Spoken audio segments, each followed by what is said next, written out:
Ya, Negara Refli Harun menyoroti latar belakang narasumber bernama Sugeng saat tampil dalam acara Rakyat Bersuara. Menurut Refli, posisi dan kapasitas Sugeng sangat menentukan bagaimana publik menafsirkan argumentasinya dalam perdebatan yang berlangsung. Refli menjelaskan bahwa apabila Sugeng hadir sebagai perwakilan Indonesia Police Watch, maka kritik dan pandangannya tidak akan melakukan penghinaan terhadap Rismon maupun pakar hukum tata negara lainnya. Sebab sebagai pegiat lembaga pengawas kepolisian, Sugeng memiliki ruang untuk menyampaikan penilaian independen dalam konteks advokasi publik. dia sedang Publik berbicara jangan ditipu. soal ilmiah. Anda menipu Ya. publik kalau Ya. begitu caranya. Saya bicara ilmiah.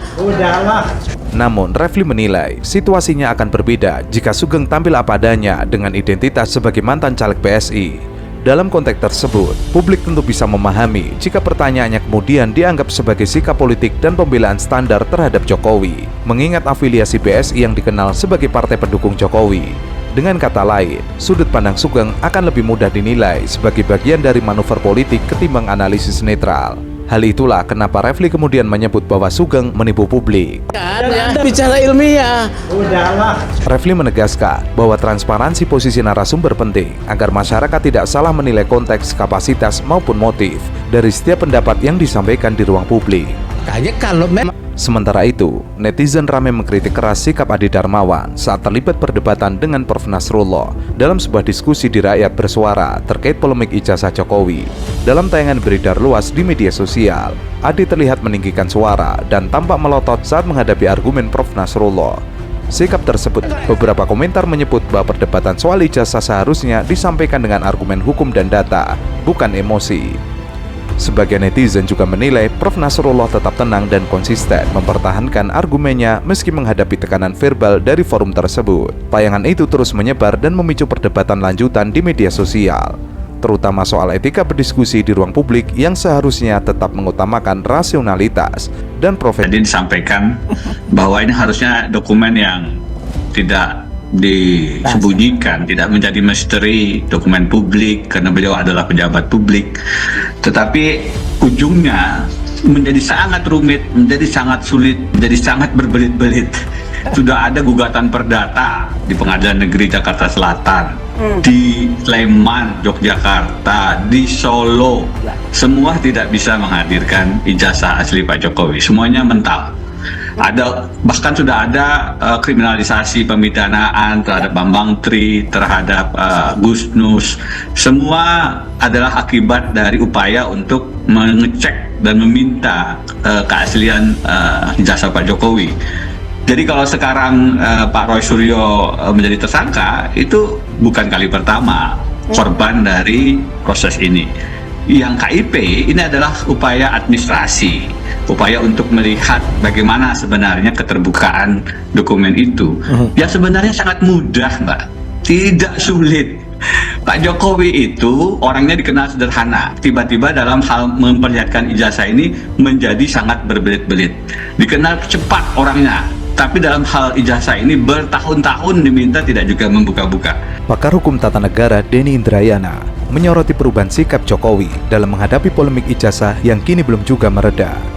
Menurut Denny, Jokowi selama ini dikenal sebagai pemimpin yang cepat, sederhana, dan langsung mengambil keputusan dalam setiap persoalan.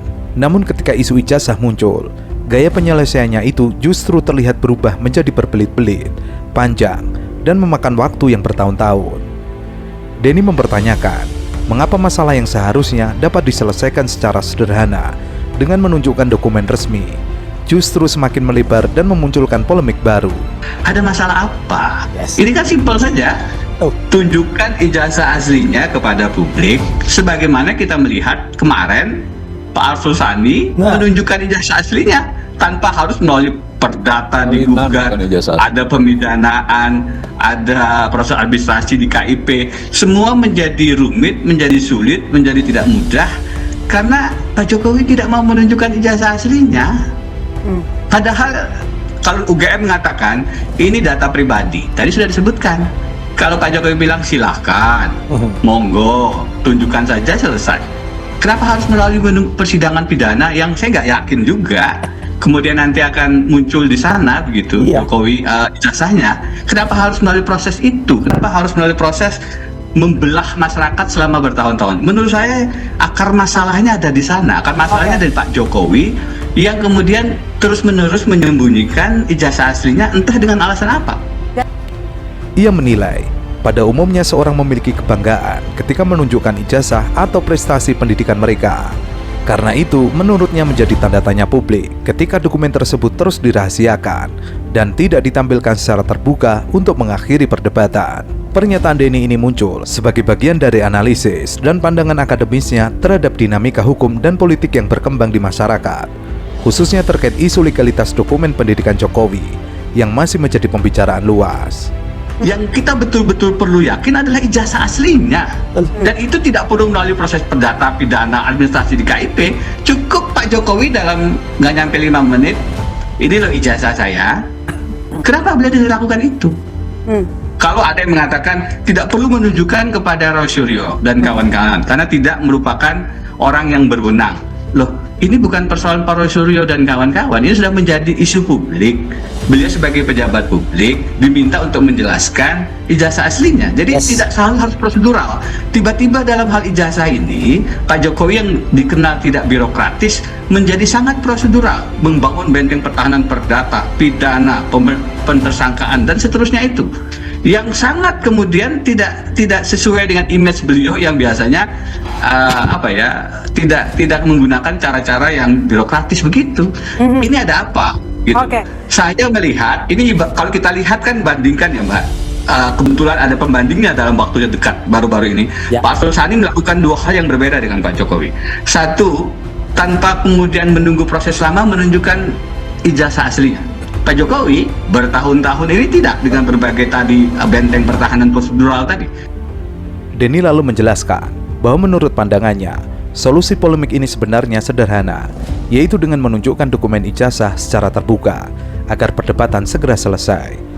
Ia menilai bahwa selama ini Jokowi dikenal sebagai pemimpin yang tidak menyukai prosedur yang berbelit, namun sikap tersebut tampak berbeda ketika menghadapi isu ijazah, sehingga memunculkan tanda tanya di tengah publik. Namun, sebelum Denny menyelesaikan pemaparannya, pendukung Jokowi berusaha memotong pembicaraan dengan meminta agar semua pihak bersabar dan mengikuti proses yang sedang berjalan. Apa kalau mau soal ijazah kan sabar aja, nanti juga pada waktunya kan juga. Boleh. Mas Denny gimana? Disuruh sabar, bisa sabar nggak? Ini tinggal sedikit lagi kok, dan pulanglah ke Indonesia gitu loh, biar lihat prosesnya. Udah pulang kemana? Silakan. Masyarakat rakyat Indonesia ini kurang sabar apa? Sudah menunggu untuk melihat ijazah presidennya itu bukan 1, 2, seminggu, sebulan. Sudah bertahun-tahun. Kurang sabar apa? Presiden untuk menunjukkan Ya itu. kalau bertahun-tahun aja sabar, tinggal nunggu berapa waktu lagi kok nggak sabar itu. Berapa waktu bagaimana? Ya ini kan udah masuk proses penyidikan, sudah tersangka. bertahun tak. Boleh saya komentari tadi Bapak bicara, saya diam dulu. Jadi kita kan bukan bicara setelah proses pidana Pak Roy Suryo perkara ini. Sudah berapa tahun sih? 2022 gugatan perdatanya. Lebih awal dari itu. Sudah bertahun-tahun. Kok bisa dikatakan tidak sabar masih sebentar lagi? Sudah bertahun-tahun, Pak. Ya karena bertahun-tahun itulah udah menunggu sabar, kenapa tinggal sebentar lagi nggak sabar gitu? Maksud saya kenapa tidak ditunjukkan kemarin-kemarin? Iya. Kenapa tidak ini jujur kan yang Begini loh, jangan juga mengatur-ngatur Pak Jokowi mau menunjukkannya kapan. Ketika Pak Jokowi mengambil pilihan ingin ditunjukkan dalam proses persidangan, itu kan juga nggak ada masalah kan? Aduh, udah Kan gitu. ngomong, biarkan Saya bisa berhenti ngomong kalau Ilona minta saya berhenti. Kan begitu. Lanjut, Mas Den. Mbak Ilona, Bukan yang lain. mau saling saut-sautan atau bagaimana? Ya, lanjut. Oke. Menarik. Oke, silakan dulu Secara Anda. TV menarik, tetapi saya tidak bisa bicara kalau Oke, komentar boleh. begitu. Ya, boleh. Interupsi tersebut membuat suasana perdebatan memanas karena dianggap mengalihkan poin utama yang sedang disampaikan oleh Denny. Melihat keadaan mulai riuh, moderator akhirnya turun tangan. Ia meminta pendukung Jokowi untuk diam sementara dan memberikan kesempatan Denny menyelesaikan pernyataannya. Diskusi pun kemudian dilanjutkan dengan lebih tertib meski tensi perdebatan masih terasa panas. Pernyataan beliau saja tidak faktual. Sabar, sebentar lagi. Loh, ini sudah bertahun-tahun, kurang sabar apa? Ya kan begitu. Kalau dikatakan tidak faktual, Pak Arsul Sani tidak menunjukkan ijazah aslinya, hanya salinan. Loh, ya coba putar itu. jelas-jelas saya tonton beliau menunjukkan ijazah aslinya. Jadi poinnya adalah kita sedang melihat memang tontonan yang entah mengapa Pak Jokowi membiarkan kita terjebak pada wacana narasi ini bertahun-tahun. Apa yang beliau nikmati sih? Kita menjadi habis waktu kita untuk talkshow semacam ini yang ratingnya barangkali tinggi. Tapi apakah ini berguna sebenarnya untuk untuk kita kemudian maju sebagai bangsa yang besar? Kenapa kami terus bertahan dengan isu ini? Kenapa kami tetap hadir?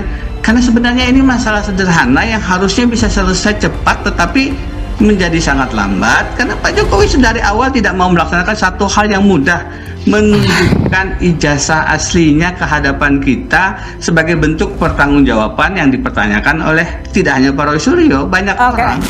Kalau kemudian hanya untuk menunjukkan dan bentuk tanggung jawab saja beliau tidak bisa, apa yang bisa kita harapkan kemudian dari proses pemidanaan yang sangat prosedural itu?